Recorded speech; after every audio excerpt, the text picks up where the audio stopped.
Hello, everybody, and welcome to Fortress Comic News, episode 337. I'm one of your hosts, Chris, alongside my co-host here, Mike. What's going on, Mike? Nothing. That's a lot of episodes. 337. Yeah, it'd be interesting to go back and count all the point ones and see where we're really Yeah, at. it's actually because we could be at like 350, probably over 350 now, right? Probably close to 4. Oh shit! Wow. There's a lot of point ones in there, man. What happens when we hit 1,000? I don't know. We'll talk about it when we get there, I guess. We do have an interview on the show before we start shooting the shit like we usually do. John Dexter will be on to talk about Dime Story Detective on Kickstarter, so we'll be chatting about that in a little bit. Fun comic book story, Chris. To be as vague as possible about my job, I have a coworker, and they have a relative that works. Well, it doesn't work for, but writes. I don't know how it works, but writes articles for Back Issue magazine. Oh, so for those of you that don't know what Back Issue is, I'm holding it up in front of me right here. I got a couple Back Issue magazines. Back Issue is a comic book magazine. I know that's kind of like a little redundant because comic books are sometimes called magazines, but this is a comic book magazine in the sense that there's articles written about new comics, old comics. This specific issue is a tribute to George Perez after his passing. So the gentleman goes by the name of Jim Ford. So he found out that I have a podcast, and he sent me this nice little blurb here. I'm going to read it on the podcast because it's very nice paper too. It's like good stock paper, thicker than printer paper. When he found out that I have a podcast, so he and I guess it's this person's dad at work, and he's like, oh yeah, I get all the back issues. I'm not really into comics though. He's like, I'll bring them in for you, and I was like, oh yeah. So this is what Jim Ford has said, and shout out to Jim and the writing that he's done for some articles. So Jim Ford is an occasional contributor to Back Issue magazine, a publication of Tomorrow's Publishing. So that's who publishes the magazine. They do several others, dedicated to the comics of the Bronze Age from 1970 to the early 1990s. Jim is a big fan of the Legion of Superheroes, and this is what I wanted to read this to you, Chris, because we could definitely have some thoughts about this. Jim is a big fan of Legion of Superheroes and has written several articles on their history and also articles on the X-Men, Galactus, and a tribute to the late great artist George Perez in the current issue. So he actually does have an article in here about George Perez. Jim was keenly disappointed by the recent Brian Michael Bendis Legion of Superheroes series and hopes that failed attempt does not ruin the Legion for decades to come. But he knew nothing about my interest in comics, but I wholeheartedly agree, Jim.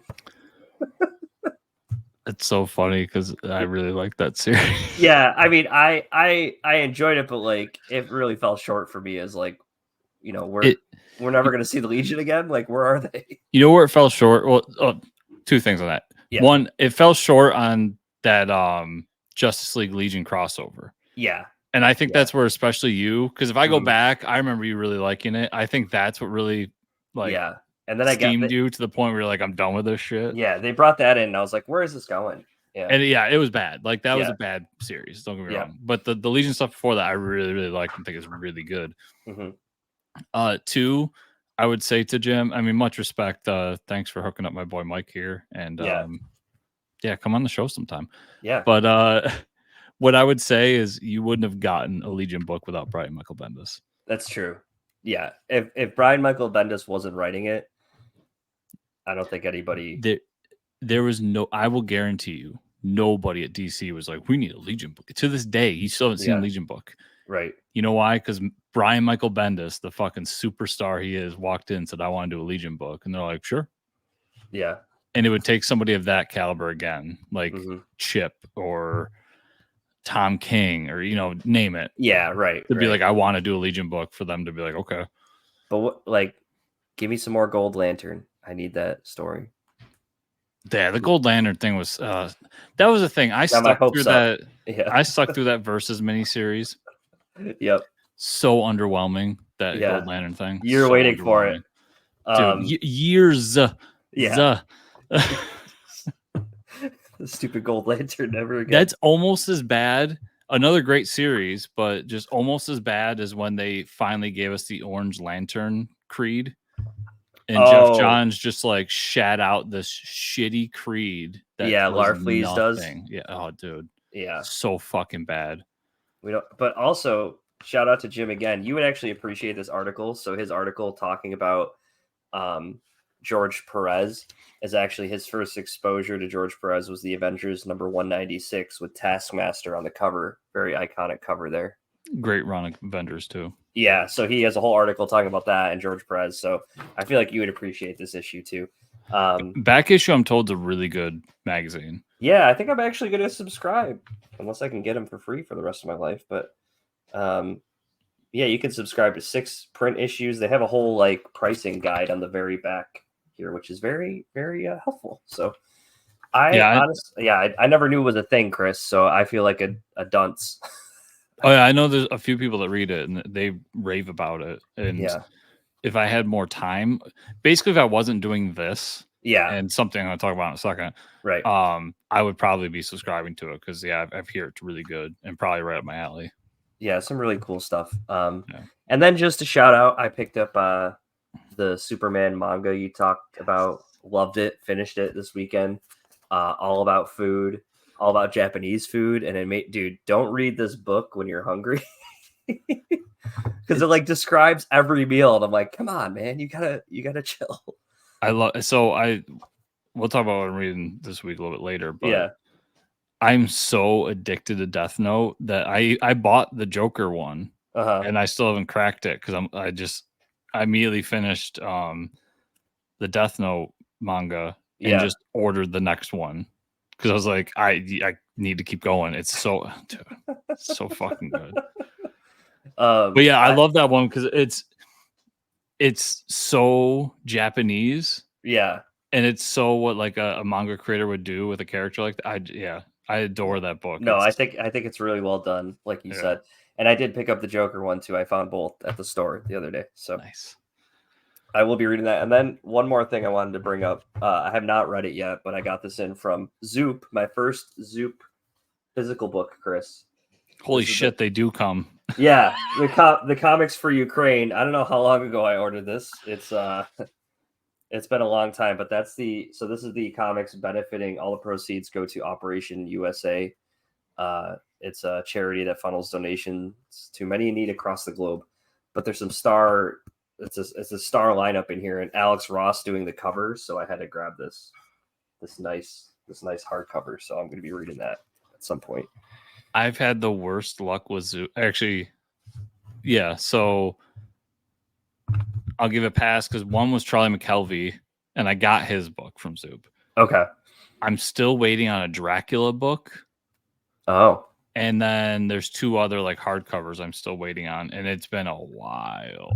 And the whole thing about Zoop was like the creators aren't involved with the shipment and stuff, right? Yeah. And I'm starting to wonder if their shipment plan is not so great.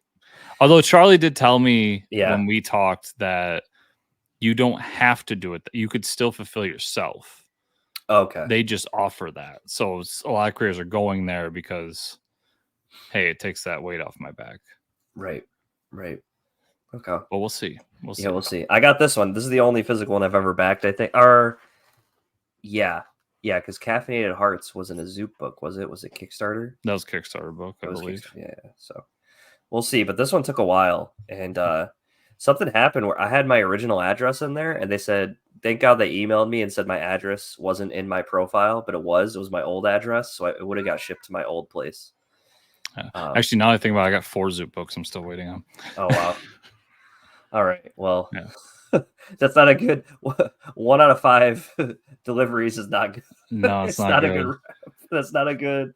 The one was Charlie, who I believe did his own fulfillment. Oh, so really? Yeah. It's not a good look.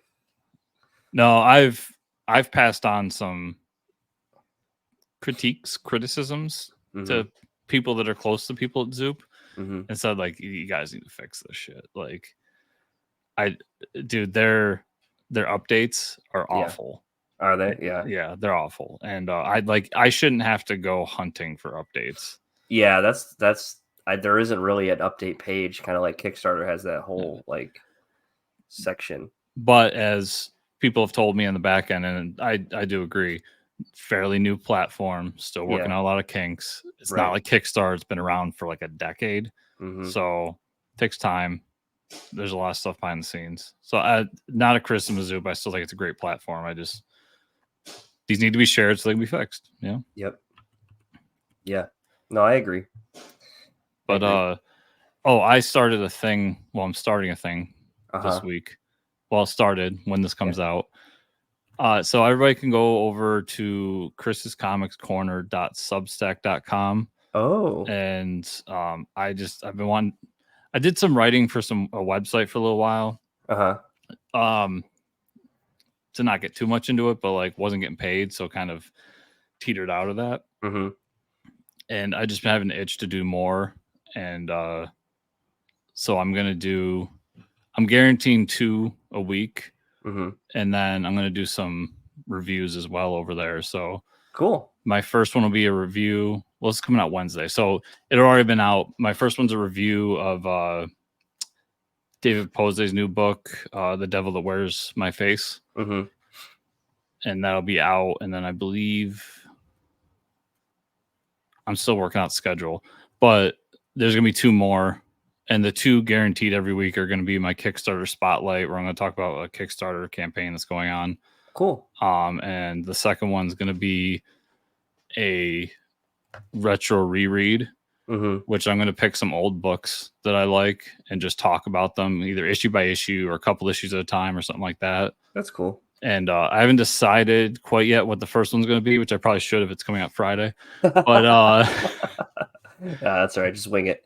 But 2024 is going to be the year of ROM, and we're going to do the entire ROM series. That's awesome. Yeah. So the ROM fans will be happy. Yeah, all 2 of us will be so happy. There's another one out there somewhere. That's awesome. That's a really cool idea. So Chris's Comics Corner, Chris's Comic Corner. Yeah. So I've had that name line around for a while. I figured I'd use it. Yeah, it's a pretty good one. It's an alliteration. Can't beat that, man. Yeah. What? Oh, I just came up with one for myself. Mike's Magazine Mansion. All right. That's Mike's new YouTube channel where he reviews old Playboys. Oh, I was gonna say old penthouses, but we're on this. No, I'll keep it classy. Playboy. Yeah, keep it classy. Playboys have the articles. Yeah. So let's look forward to that YouTube channel. Funny enough, somebody sent me. This is legitimately I'm reading it for the article. Yeah. But somebody sent me an old Playboy, like a digital file, because they did a whole like interview and mock-up and everything about Jerry Seinfeld during the Seinfeld era. Really? Yeah, and he's actually on the cover of it too.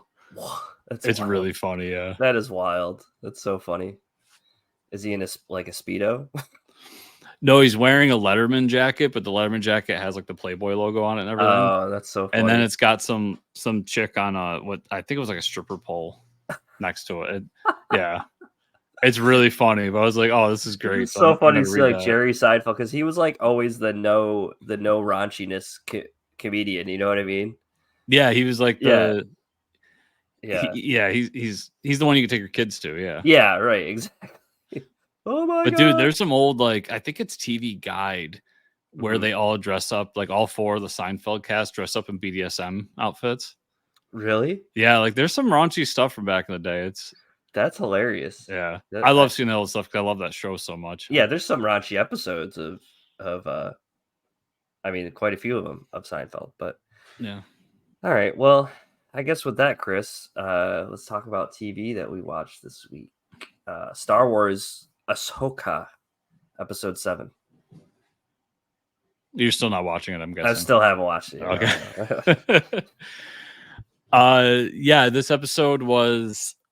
So basically, Ahsoka makes it to the other galaxy, and she has to fight off some of the stormtroopers and everything. There's some great, there's a great space sequence in this where they're in an asteroid field and they have to go down into the planet while they're being followed by some basically TIE fighters. Great sequence there. Some lightsaber battles because Ahsoka and the Sith lady, who I'm deeply in love with, battle it out, and then the whole group gets together. So Ahsoka and Sabine and Ezra are all together. We could see Ezra using Force powers again. Cool. He's kind of so Sabine has Ezra's lightsaber, and Sabine tries to give it to him and is like, "Hey, like this is yours. You need to use it." Like Sabine still hasn't fully embraced like her Jedi training or anything, so she's still using blasters and shit a lot. But Ezra's like, "No, I don't need it anymore," and he just like basically just force pushes everybody around. It's pretty funny. That's weird. Yeah. Being passive. But yeah, so they get attacked and then fight it off and on to the next episode. And there's a really funny sequence that's going around online where Thrawn is just trying to collect data on everything because he's going back. And one of the things is like, I need to know everything about Ahsoka, including who her master is. And so now like the meme everywhere is just like, is Thrawn figuring out who her master is? Because during the Clone Wars cartoon, Thrawn not only fought Anakin, but like at one point had to fight beside Anakin. Oh, okay. So yeah, there's a lot of great memes going around about that. But that's pretty awesome. Good episode. I've been interested to see how they wrap it all up because that was the penultimate episode, Mike. Was it? Yeah. Yeah. So. Oh boy. I think what's going to suck about this is it's going to be. I mean, even if the last episode is just garbage, this has been a really good series that I've really enjoyed, bringing back characters I love. But the fact that it just leads into something else, is going to be the downer about it because now I'm going to have to wait for the real conclusion. Yeah, and I did see there was a leaked trailer for Star Wars Acolyte online. I caught a glimpse of it today. And I couldn't make out because, someone's holding a camera. It's hard to see what really happened, but I saw a bunch of lightsabers lighting up at the end of it. As people started cheering. So I was like, okay, that was pretty cool. Well, Acolyte's the one about all the bad guys, if I'm remembering correctly. Yeah. Yes. Yep. So that'll be an interesting series. I'll be interested to see who they bring in and what they decide to do with that. But yeah, it will be. The Boys Gen V came out, everybody. This is the spin-off of The Boys show on Amazon Prime. And I will say, while episode 1... so I've only watched episode 1, and there's 3 episodes out. This timeline of this show takes place directly after what happens in the last season of The Boys, because they've already been mentioning that stuff in the episode. And they mention it further in 2 and 3. Yeah. Okay. So that's good.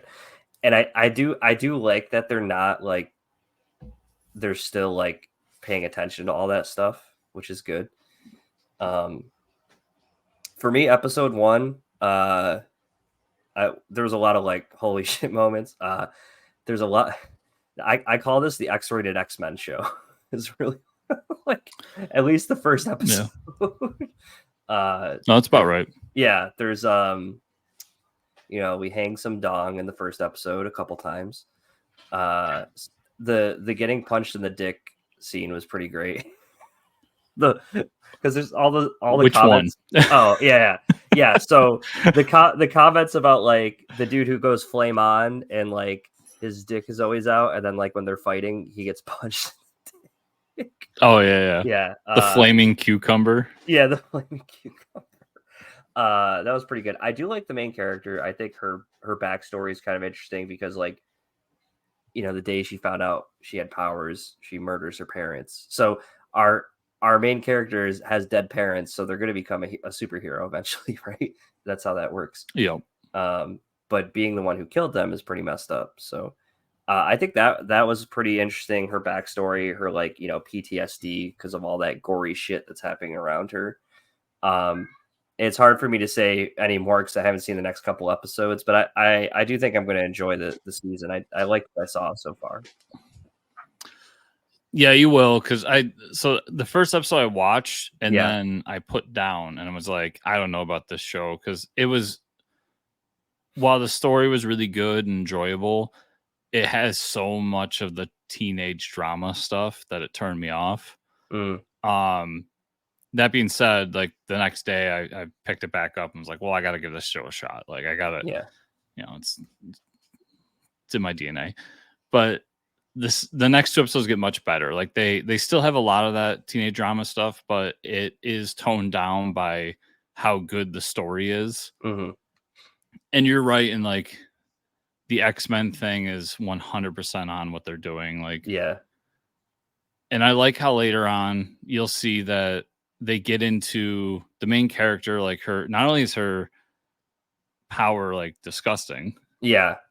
So right. her power is to control blood. I don't know if you said that or she's not. blood bending. Yeah, I haven't talked Yeah. about that. Yeah, she's a blood bender pretty much. Yeah. Yeah. And it not only that, but she's a black woman. So like it leads into the whole like, well, we need into the like the dynamics of like the politics behind creating the perfect team and what it looks like to the public and all this stuff. They talk and about her that, her doing what she does in episode 1 leads her up the ranks and people start to notice her and she becomes popular. And it's kind of like an underdog story of like this, you know, Cinderella story of this person who shouldn't be the big top hero is now becoming it. I think the first episode is interesting to me because they treat it like college football, right? They're like, yeah, like if you didn't come from a rich family and you don't have access to the internet and like you don't have a popularity behind you or something, it's like, or like any other type of club in college, like there's a lot of politics involved, right? Like you can't just have really cool powers that like save people. They're just like, no, nobody knows who you are, so you're not going to get the shot.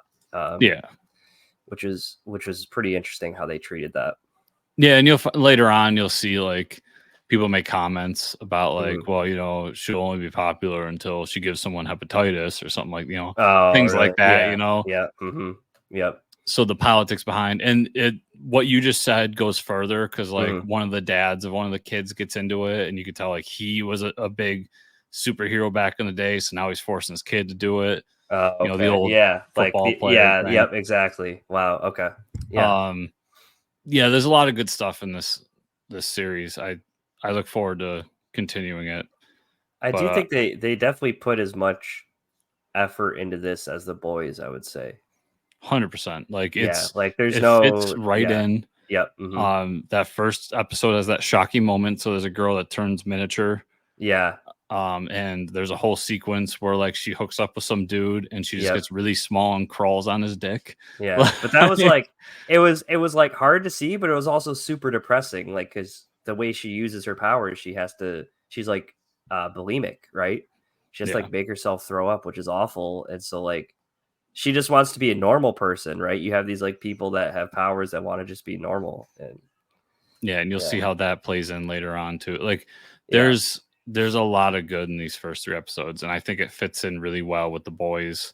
And then some of the characters from The Boys proper do make cameos, so we do get to see them throughout it. As you saw, like Homelander makes a cameo, but it's as like news shots from what happened in season 3. So that continues. But just really good show.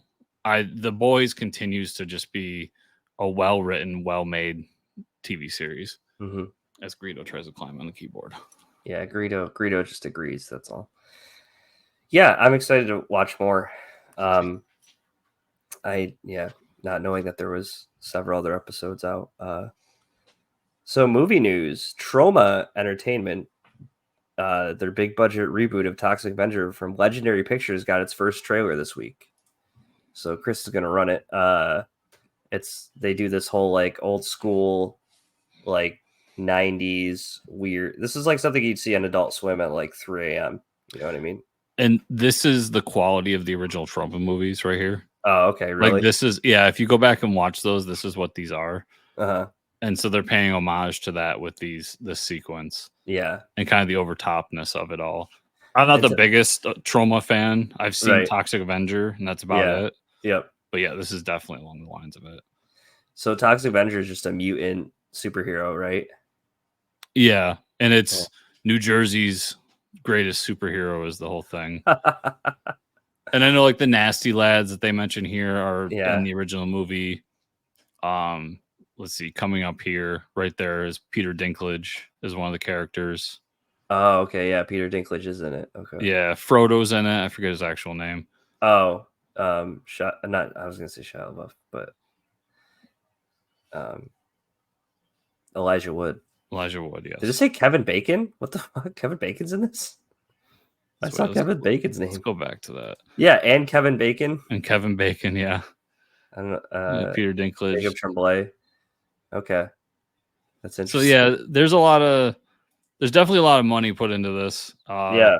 But I like that they're keeping, it seems like from that one trailer, from that 1 minute trailer, that they're putting a lot of the care into making it feel like a trauma movie still, just a trauma movie with a budget.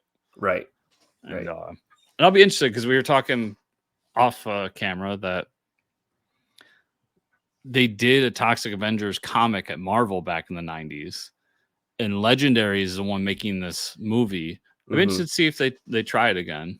Try to do a Toxic Avenger comic. Because Legendary has a comics division. So or they just do a reprint of the original if they have the rights, I guess. I'm sure if the rights are whoever has the rights right now, I'm sure that's in the cards. Yeah, it's got to be. But I'm even talking about like a sequel to this, like, or if it's successful, you wait to the second movie and do a prequel to the second movie, which would be exactly what I just said, just in reverse. Yeah, right. See, yeah, there's some cool things we've done with this. I look forward to this. I'll definitely go give it a shot. Toxic Avengers fun. Cool. Yeah. All right, let's talk about comic news. During Marvel's Death of the Venomverse event, a new character was created that hit the Venom fans, known as Kid Venom. Okay. Now Marvel has announced that Kid Venom will get his own comic from creator Taigami, who will write and draw the issue titled Kid Venom Origins #1. Interesting. So the kid is like a samurai or something? No, I got no clue. Okay. I'm not reading Death of Venom. Oh, okay. I was like, maybe you know who this is. That does not look like a comic book cover. That looks like some fan art or something. I think it's a Japanese creator. Okay, because like just the title looks like really poorly photoshopped. You know, it looks like a cheap manga. I'm not gonna lie. Yeah, it does. But I don't know, dude. I think it's Death of the Venomverse #2 is his first appearance, and it already goes for like $100 online. Wow, really? So like people loved it, and I'm happy that they're gonna do more if people enjoyed it. Yeah, why not? But I got no. Just no. No, not a fan.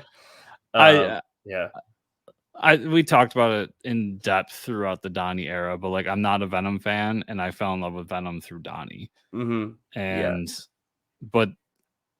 I don't know, it's not a strong enough concept for me to like get into a billion different Venoms. Yeah, so, you don't need all the Venom stuff happening now. No, I'll read the little mini series they do. Eventually, I'll catch up with Al Ewing's and Ram V's Venom series, but I'm not going to get into Kid Venom or I don't know Earth 84 Venom or any of this other stuff they're doing. Yeah, it's just too much going on.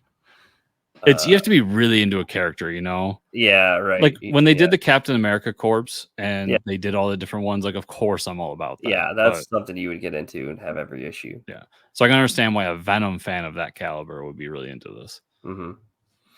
Black Mask Publishing announced a new project currently running on Kickstarter called General Strike. Calexit and the Other Tales of Fighting the Good Fight. This new comic will be an anthology about strikes, specifically the writer's strike and unionizing. The anthology is curated by Matteo Pizzolo and will feature writers that are in the WGA like Grant Morrison, Brian Michael Bendis, Rodney Barnes, and more alongside artists like Antonio Fuso, Josh Hood, Butch Mappa, and more. So that's pretty interesting that this is on Kickstarter right now. Yeah, and I'm actually gonna look it up now because I was just thinking about it. I don't know if it like the money goes somewhere. Yeah, it's already funded. So it's been funded since minute one. you put Grant Morrison on the like all those names, but you know Grant Morrison on there, it's like okay, yeah, you know exactly what's happening. It's I personally I won't check it out. It's not really a. I'm personally at the point where the strike is too much for me. Like, yeah, we talk about over and over again, go get your money, all that bullshit. But right, I'm just done with it in my consciousness. Like, yeah, I just want to get past it personally. yeah, I know. And to just keep harboring on this for me is not something I personally want to do. But Yeah, I'm in the minority here because it's got way less than I thought it did. But it's got 180 backers. So I right. mean, it's definitely out there. I'm trying to see. It doesn't It says say. we're launching on the heels of a major victory for the WGA with a tentative deal, and for that, this comic is a celebration. So it sounds like they're just paying the creators, and no one is really going anywhere. Yeah, see, that's unfortunate. I wish it went to some sort of thing to help other unions, because one of my personal, if I can get personal for a second, one of my personal issues with the whole strike was it's. While I understand it's helping people that aren't big names, it's like a lot of big names and it gets a lot of recognition. Mm-hmm. But then, like the railroad strike, nobody talked about and it got Right, shut down. right, So it just, for me personally, like it's a bad look that it because you have a celebrity, because you have Matt Damon, as I keep saying when I talk to right. some people, Yeah, yeah, everybody wants to talk about it. But when it's like a guy like me working on a railroad, right. Nobody it's cares. like, oh yeah, just shut it down. Who gives a fuck? Yeah, But that aside, I'm really happy that they got what they got for it. Like they right. deserve to do all this stuff. And there's a lot of great talent in this book, man. Like, Yeah, there is. It I doesn't. don't know who this. I'm guessing this character is going to be their main that they're going to show throughout it. Oh, Jamal Eagles doing some art too. Yeah, I mean the art's fantastic. Yeah, The covers are really cool. Like personally, I like this one. It's classic image.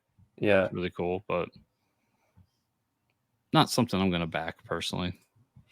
yeah. Me either. But there's some cool stuff here. Yeah, I don't really need to read a bunch of comics about strikes. It's not really my forte, I would have to say. Oh, right here, with money going to the strike fund. Oh, okay. So it is going to a fund. Okay, so It is going to a fund. I'll take back that criticism right there. If it's going Okay. to some sort of fund to help striking That's or good. strikes or something, good on them. Yeah. Nice. Well, it's on Kickstarter now, folks. So go check it out. If you're a Grant Morrison fan, I think it's hard not to be. Love that dude. So Yeah, check it out. or Mike, Yeah. if you're on Kickstarter, Tough Stuff, The Toughening Part 2. Oh, Kevin Delgado's new book is on there. yeah. That's Shout out. something you really should be throwing your money at, to be honest. None of that other bullshit. Kevin's a good dude. Fan of the show. Friend of the show. Friend of the show. Check it out. All right, let's talk about what we read this week. I read comics, but it was all one series. I caught up on Peacemaker Tries Hard. Oh, nice. Kyle Starks and Steve Pugh. Yeah, this book is absolutely, like, I read issue 1 and I was like, okay, I have to read all 5 that day. It's hilarious. There's some great shitty villains involved and some shitty heroes. It's the same tone as the show. Everything you said about it's true. I feel so bad for Peacemaker because he just wants a friend. That like demolition team that he fights, the construction crew, was amazing. That whole interaction was awesome. I just think it's great. I'm loving this series. Kyle Starks is killing it. So I read, all 5 of those issues, and then I caught up in Queen of Swords, read the finale. That was good. Interested to see if they do anything else with that. And then the only other issue, I read the Superman manga, talked about that earlier. The only other issue I got to do this week, because I got a digital pile of stuff. I had to give Creepshow #1 a shot because it did come back out through Image Comics. Creepshow is like the horror anthology. from back in the day. So the first issue has Garth Ennis and Becky Cloonan and Phil Hester. So there's two separate stories. Garth Ennis has the first story, and his story is really fucked up because it's Garth Ennis. Mm-hmm. I will say that You mean the guy that created Cross? Yeah, dude, it's some really weird shit of like this dude keeps like he keeps like using the restroom and having visions that he's like crapping out a baby, like a fetus, and it's like haunting him. And then it come to find out he's really against like he's like pro-life, and he's like harming women and all this stuff. And it's like a really dark and evil story. It's like, oh my god. And somewhat political, but Garth Ennis, man, it was like I read it and I was like, man, I felt dirty like reading this. Like this is like so making me so uncomfortable and such an awful story that it's like it just kept getting worse. So classic Garth Ennis. And then the second story is about like a zombies, predators, like living underground, and that this like archaeologist finds. So it's a horror anthology. I really liked it, so I'll probably keep up with Creepshow. It's some fun stuff like Tales of the Crypt style stories. But that's all I got to, Chris, because I had to catch up on Peacemaker. So I read a bunch of stuff. So a little bit in the front, we talk about Deathnote, but Deathnote Volume 3, Yep. Book 3, which is actually Volume 5 and 6 of the manga. Okay. Shit gets weird. There's a third guy that has the Deathnote now. The first two that have it don't remember having it anymore, and they're working on with the team that's trying to capture the guy that has the Deathnote. And it all goes to shit because he works for some big corporation and he fucks it all up. And then they end up catching him, and it ends with them like surrounding him and him like literally. I think it was literally the last page. It's him in the car with like them surrounding him, and he's got a gun to his head. Oh, geez. And that's when I was just like, yep. And I jumped on Amazon and I bought book 4. It's, I don't understand how so it feels like it's dragged out because a lot is happening. Mm-hmm. And it's a simple concept that there's 6 of these. So that makes 12 volumes. Okay. But it keeps being intriguing and new and interesting. I love this book. It's lived up to every hype I've ever heard about it. And nice. It's really good. I awesome. highly recommend checking it out. I read Blade number 3. Oh, I got to read that. Yeah. Yeah. In which Blade kills weird octopus dude and then finds out that like he has to steal Lucifer's sword in order to defeat this villain. Mm-hmm. And then Doctor Strange shows up because, when you're talking about magic and like demons and shit. Of course. Yeah, naturally. Doctor Strange. So I didn't realize this came out. And so I actually read issue 1 and 2 of this, but Black Hammer The End is coming out right now. Mm-hmm. And this is basically the end, but it's the Crisis on Infinite Earths for Black Hammer. So like all the different Earths are being attacked by Anti-God, if you remember Anti-God from the original series. And now they have to find this new collection of heroes to defeat it. Meanwhile, we find out that Abraham Slam and a few of the other original cast, actually, we found this out a few volumes ago, that they were given an actual town to live in, like a farm. Dog's going nuts. Yeah. But it's in a parallel universe, which is basically our universe, in which the Black Hammer comics are a thing that they can read. Wow. And the daughter of Black Hammer has to finds that Earth and lands on it. And then hold on for 1 second. Yeah, the cats and dogs. If I can comment on what's happening, the dog is chasing the cat around the. It's amazing. Yeah, I'm not editing that out. Yeah, the dog and cat do not get along, and normally I try to keep them apart. So the daughter of Black Hammer is on this parallel Earth, and she's decided to stay there to keep her family safe, but the kids are not happy about it and all this stuff, and they find the comics and decide that's their way to get back home. Is that they find out who wrote these comics, like, because when you read through them, it's exactly what happened to them. It's, you know, the comics that we read years and years ago and all that. Meanwhile, like Colonel Strange and all of them are trying to put this team together to fight Black Hammer, but it seems useless, or Black Hammer to fight Anti-God, but it seems like it's not going to go the way you think it is. And what's great about the team is it's very DC-esque. So like the Abraham Slam they find is an agent of the Soviet Union. Oh, okay. And the Barbarian they find is actually a warlord. And so it reminds me of like, dude, they're pulling, this was 100% something that Jeff Lemire was like, I would love to do with DC, but they just never would give him the chance. Oh yeah, for sure. Like you can just tell. Yeah. And the great reveal at the end is that when they find the comic and they're trying to figure out who's creating it, like if there's something about it, the name of the author is an anagram for Randall Weird. So Colonel Weird is somehow involved as well. So I love Black Hammer. I'm kind of happy that it's coming to an end, to a conclusion, because it's been a lot over the years, but it's such a good series that unfortunately with like delays and time in between series and everything has tended to fall by the wayside in my reading, but it's always a good book. Yeah, it is. Void Ravels number 4, really good stuff. Another Transformer shows up in this. A lot of good stuff. Marvel Unleashed number 2. So the Pet Avengers finally find Throg, and they go to fight this demon. And in doing so, they get trapped in the 9th circle. So, Mike, you know, the 10th circle. 10th circle. So, Mike, as you know, there's 9 circles of hell. Yeah. This is the 10th circle of hell. Interesting. Okay. That was created by this demon who we find out is Mephisto's son, who has amassed this army in the 10th circle and wants to bring it to Earth to destroy everything.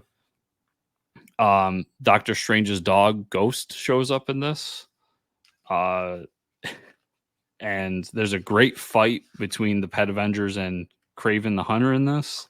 That's cool. Another Carl Starks book. Not quite as funny as Peacemaker Tries Hard, but quality book nonetheless. I always enjoy the Pet Avengers. Nice.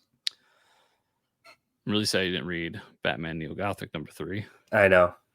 Because a lot of good Court of Owls stuff happens in this. Oh, really?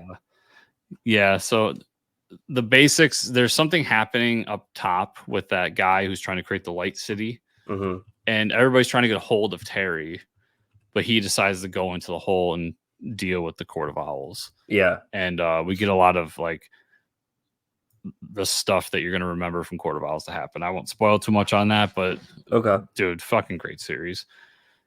Avengers number 5, really good stuff. It's been a lot of fighting these like neo-gods, and my only complaint is Jed MacKay has created a formula for the first 5 books, I can tell, where he builds and builds and builds so we can get this one great line at the end. And I really hope the next issue kind of concludes this, or at least concludes something here and goes further, because it's been 3 issues in a row now of them fighting these gods and us trying to figure out who they are and everything. So it's getting a little repetitive, but still fairly good. The last issue of Maskerade came out, Mike. Oh, it did? And it's really good. Okay. There's a lot of explosions, a lot of people ripping skin off. Of course. And like any good comic, Mike, there's definitely a chance for a sequel. Of course. Kevin Smith wouldn't take advantage of that. And just, great Kevin Smith lines as well, dude. Like calling someone a disposable foreskin. Yeah. You read that book and you know Kevin Smith is right. Yeah. Immortal Thor number 2 came out. And this one deals... So Thor fights that other thunder god, but it's a god above gods, if you remember from the first issue. And he fights him, ends up pushing him out of the realm somewhere else. So kind of just pushes the problem away. Mm-hmm. And this issue deals with the fact that Thor now has the power of Odin as well.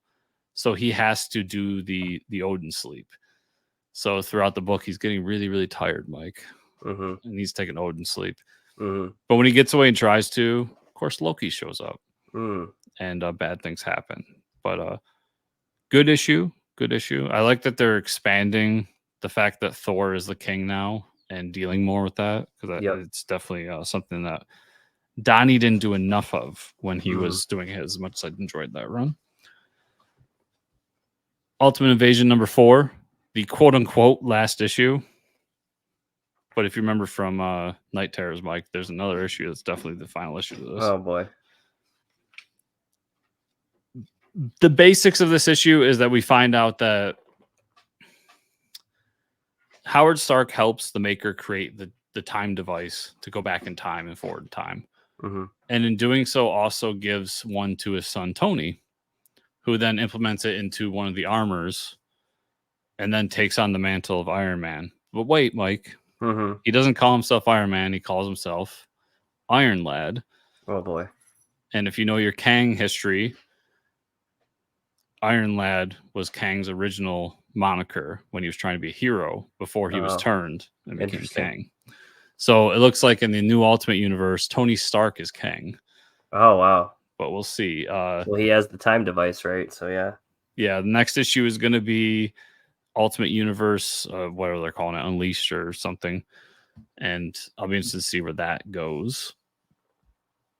Just a couple more. Newburn, number 11. Really good issue. It's hard to really explain the book. It's a great crime noir book about like mob bosses and shit.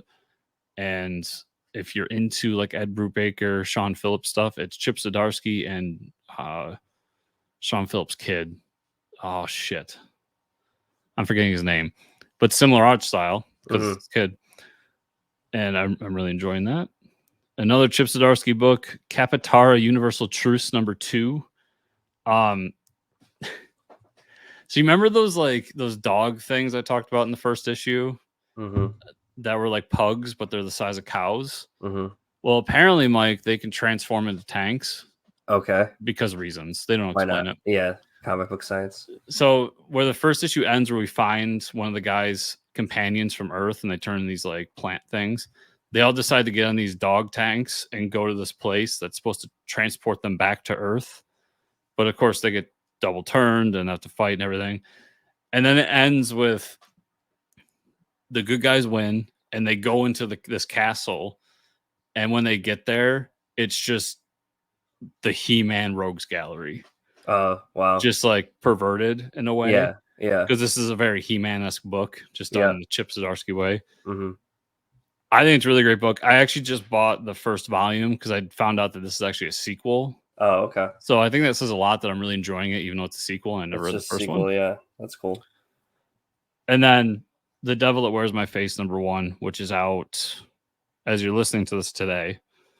Great book. I mean, it's The Exorcist with like a twist where this demon takes over a kid and then an exorcist comes and he tries to cure him. But in doing so, the demon takes over the priest. Oh, boy. And the priest gets stuck in the kid's body. And we find out the kid's soul is already like gone. Oh, no. So now we got this like demon walking around a priest's body. So only good things can come of that, Mike. Yeah, of course. It's going to be great for everybody. It's a really good, like gloomy, dark book with a lot of blood. Oh, okay. So I recommend it. If any of that sounds interesting to you, definitely check it out. Oh, yeah. Mike, that was everything I read this week. Nice. Where can people find you on the internet? You can find me at Fortress Ricker on Twitter. Where can they find you and or the show? You can find me at Fortress Chris on Twitter or any social media network you choose. And you can find the show at Fortress Comics _ on Twitter. Also at fortresscomicnews.com. If you want to support the show, like, subscribe, share, comment down below in the YouTube version of this. 5-star reviews on the podcatcher of your choice. And patreon.com/fortresscomics. And yeah. Thank you all so much for listening this week. We'll see y'all here next week.